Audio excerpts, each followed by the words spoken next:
L'escriptor Fernando Gómez és tot un apassionat del crim i del misteri i és un bon coneixedor de la banda més fosca de la realitat. Col·labora en espais de misteri de la ràdio i la televisió espanyola i ha escrit novel·la negra creant el primer detectiu de ficció de l'Hospitalet. El seu últim llibre és La volta al món amb 80 cementiris i com que ens hem adonat que el de l'Hospitalet no hi era, l'hem convidat a fer un tom amb l'enterramorts més experimentat.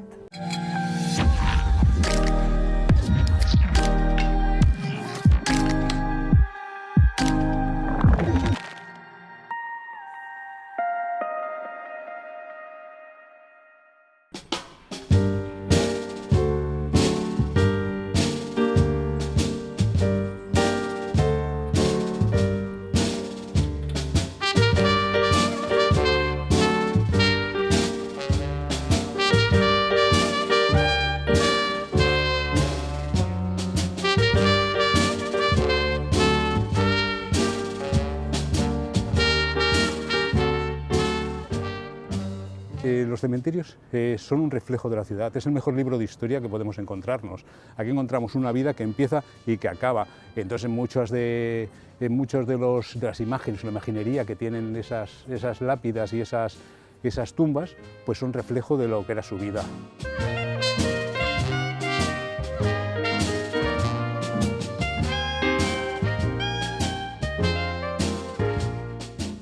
Una de mis pasiones es la de visitar cementerios. La ciudad a la que voy, me acerco, la recorro y entonces descubro muchas cosas curiosas. Descubro que la vida de la ciudad está ahí. Yo siempre me fijo sobre todo en los personajes que están enterrados. El personaje es un poco el alma. Después viene también, lógicamente, el apartado de las esculturas que son de una belleza impresionante. Aquí, por ejemplo, Barcelona. En Barcelona vemos el estilo modernista que está reflejado ahí. Los mejores escultores de Cataluña han hecho obras en Barcelona para los cementerios.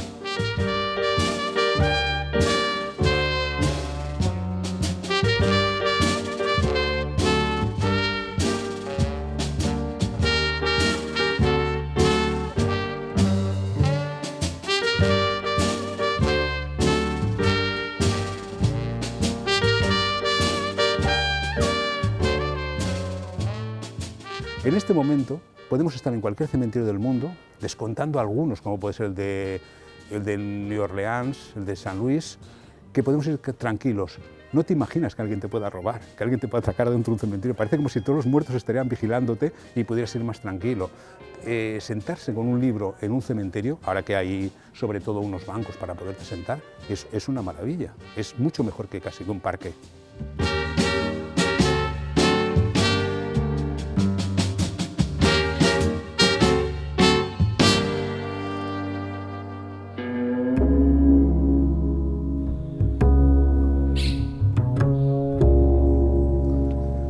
Javi,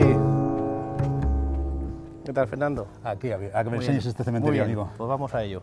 El cementerio este es de 1850. Dijéramos, se hizo aquí, se ubicó aquí el cementerio para sacarlo, dijéramos, de lo que era el extrarradio de lo que era la ciudad de Hospitalet, que se sacó hacia las afueras. Sí, porque antes estaría, supongo, enterrado en la iglesia. Antes estaba, dijéramos, alrededor de la iglesia, porque los cementerios eran parroquiales, sobre todo se enterraba la gente lo que era católica, se enterraba alrededor de las iglesias, y a través del decreto aquel de Carlos III de que había que sacar fuera de los núcleos urbanos a los cementerios, entonces se buscó una ubicación que era y entonces dijeron que la más adecuada era esta por el tema de los vientos predominantes y por la distancia al núcleo urbano.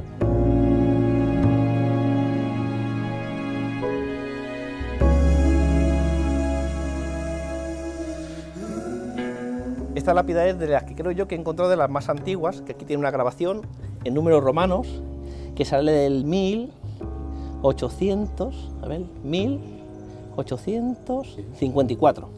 Pues esta de aquí es la tumba de Lluís Oliveras, de cual tenemos una calle aquí en Hospitalet, que es la Rambla Lluís Oliveras.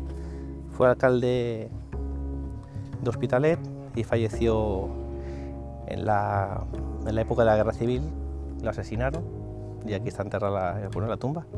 Quizás es de las personas más significativas de aquí del cementerio, o con más nombre.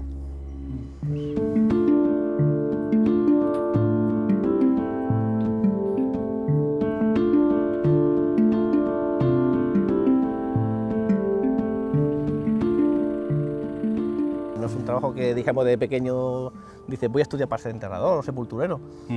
Pero bueno, pero aparte de aquí a veces hacemos también de psicólogos con la gente, acompañas a las señoras, no, hombre, necesitan... también se desahogan contigo porque vienen y te explican sus problemas, actúas un poco de todo.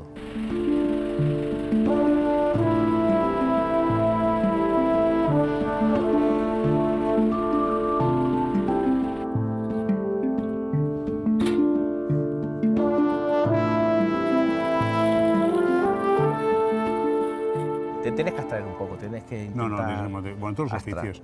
Tienes que ponerte una... Pero hay días que te vas con nudo en la garganta, hay días que, verdad, que te vas con más sabor de boca aquí. Es como otros oficios, médicos, enfermeras, que bueno, que tienen que mantener una distancia. Hay veces que sobre no, todo lo que te afecta es ese muro. La familia, tal como actúa la familia, porque hay familia que viene a hacer su servicio, hacemos el servicio y no se manifiesta el dolor, pero sobre todo cuando ves el drama en la familia es cuando te puede afectar más.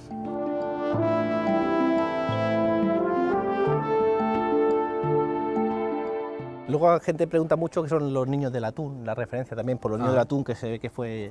Yo tampoco tengo recuerdo de ello, pero se ve que fueron dos niños pequeños que murieron envenenados por un bocadillo de atún, una lata de atún en el estado. Y mucha gente viene en el referente y dice, estaba cerca de los niños del atún, mi sepultura, cuando vienen preguntando. Que esta tumba tiene toda esta fachada de mármol porque hace que se la apagó, creo que se la apagó lo que era la casa de conservas que lo he entendido, ¿eh? No es una cosa que pueda certificar 100%, pero bueno, murieron en el año 89, ¿no? O 69. Y aquí tenéis el material para las lápidas. Estas son las placas de cierre para la sepultura, que pueden pesar 20 kilos de hormigón con acero, con barras de acero. Sí. Y luego en el siglo XXI han empezado a sacar nuevas placas. Joder, ¿qué fuerza tienes? ¿Qué es? Hostia, pues pesa un poco menos. Pesa algo menos. Con los años, una vez que los compañeros llevan aquí 20 años de tanto levantar esas placas, al final acaban con lesiones de hombro también. De hacer el peso, de levantar el peso así, de hacer este gesto. Vale, es que eso... Se acaban lesionando.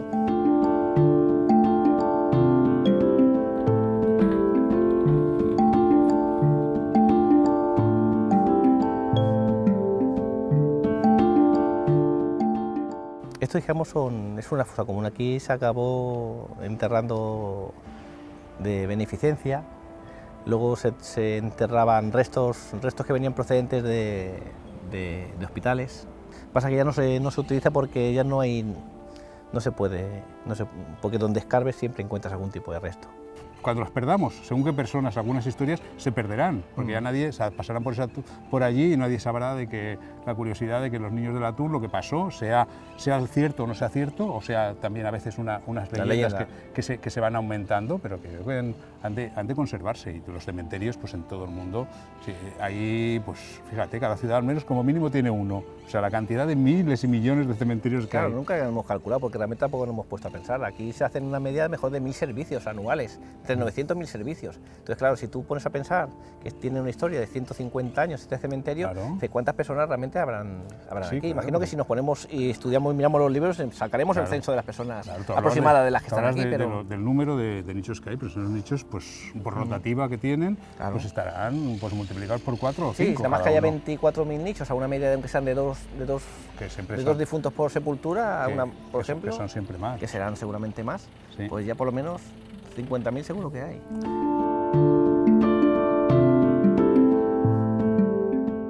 Ha sido un placer conocerte. Había sido una maravilla. Pues cuando quieras aquí tienes tu casa. Que me hayas enseñado esto con una persona que nunca había tratado con un sepulturero ha sido un placer. Muy bien, encantado. Nos seguimos viendo y nada. Venga, hasta otra. Hasta luego.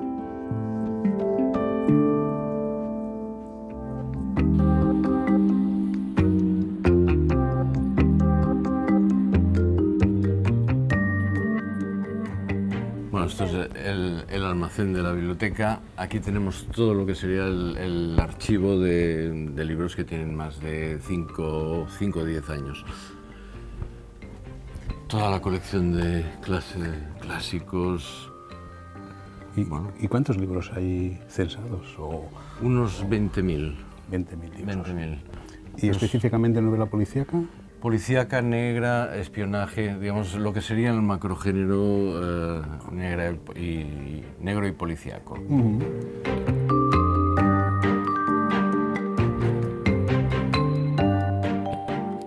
tener de todo, incluso autores de medio pelo como este tal Gómez, ¿no? Pues este libro ha funcionado muy bien. El misterio de la calle Poniente, sí. Este y el... Y distancias cortas. No, perdona, el cero negativo. Este. Bueno, es que el cero negativo fue es el clásico de Hospitalet, el primer detective casi que se tiene constancia en novela, no en alguna historia corta. Y además lo que está muy bien es que es un detective que recorre todo Hospitalet, que no está centrado en un barrio, sino que corre... Exactamente, él vive en la Plaza del Centro, allí en el pleno centro de la Plaza del Ayuntamiento, y a partir de entonces fui creando la novela. Y me hacía mucha ilusión de que el detective fuera de Hospitalet. A mí, la verdad es que es una novela que, aparte de que me gustó, me hizo mucha gracia porque empieza con un personaje que está en la plaza de Letamendi, que está en la esquina de mi casa, y prácticamente acaba en la Bóvila, que es donde trabajo. Es el colmo de los colmos. Sí. Como Hospitalet te da toda esa imagen. Tiene el encanto de que hay mucha mezcla de culturas. Sí. Entonces puedes jugar con todo eso, puedes jugar con todos los elementos. El detective es un detective totalmente atípico, es un exlegionario, es una persona que el honor está por encima de la ley, es una persona con un código ético tremendo, entonces eso es lo que consiguió. Está basado en personajes reales, muchos de los casos, y entonces pues lo que hice fue, al ser la segunda novela, era un poco esa fuerza que uno tiene en las primeras novelas, casi sin control. Es decir, bueno, voy a poner todo lo que pueda, casi sin control.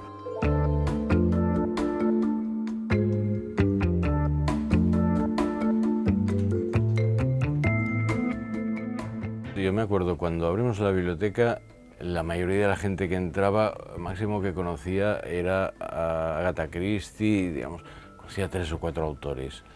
En el espacio de 5 años veías que ya empezaban a venir diciendo ¿qué tenéis? Y muchas veces no era ¿qué tenéis de tal autor?, sino ¿qué tenéis de tal personaje? Es decir, es que realmente digamos, en la lectura, digamos, estableces una comunicación con otro personaje, que incluso puede ser de otro país, de otra época y tal, pero a través de su personaje, y por tanto llega un momento que muchas veces piensas, es que el autor me importa un pito, lo que me interesa es lo que me cuenta y digamos cómo me lo cuenta a través de este personaje.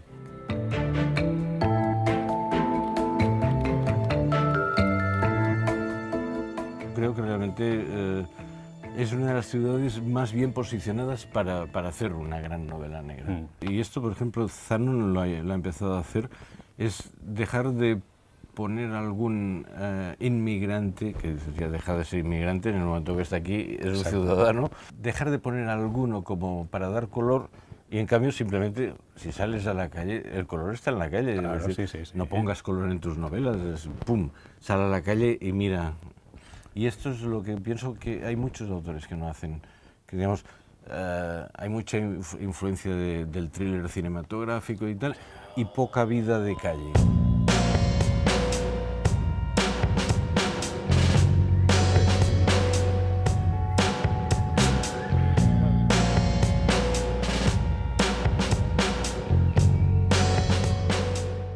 Pues mira, te he traído aquí por una razón, porque consta que el 27 de julio de 1881 aquí se cometió un crimen.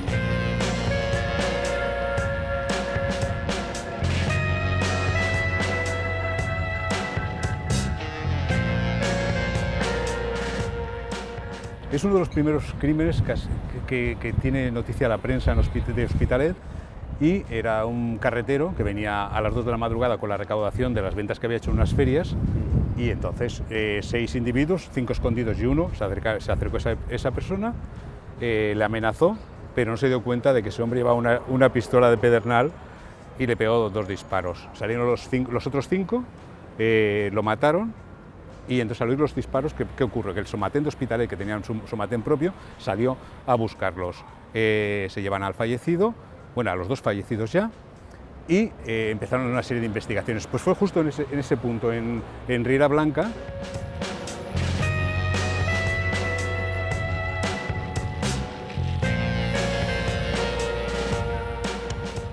Me gusta mucho la ficción criminal, pero la gran ficción criminal está basada normalmente en hechos reales, más o menos, y es una buena manera de entender a los personajes que te rodean y entenderte un poco más. Negar los crímenes sería negar una parte del alma humana. Exacto, y más en una sociedad urbana, ¿no? En la sociedad urbana, porque el crimen, sobre todo que es en el ámbito rural, es muy diferente. Volvemos al crimen ese que decía yo, Caín contra Abel, el golpe en la cabeza, quizás en una discusión... El drama rural. Sí, que a veces no sabemos que una discusión cómo puede acabar. Una discusión, una de las personas enfurecida, cualquier golpe puede ser tremendo y mortal, y no nos damos cuenta de eso. Sí.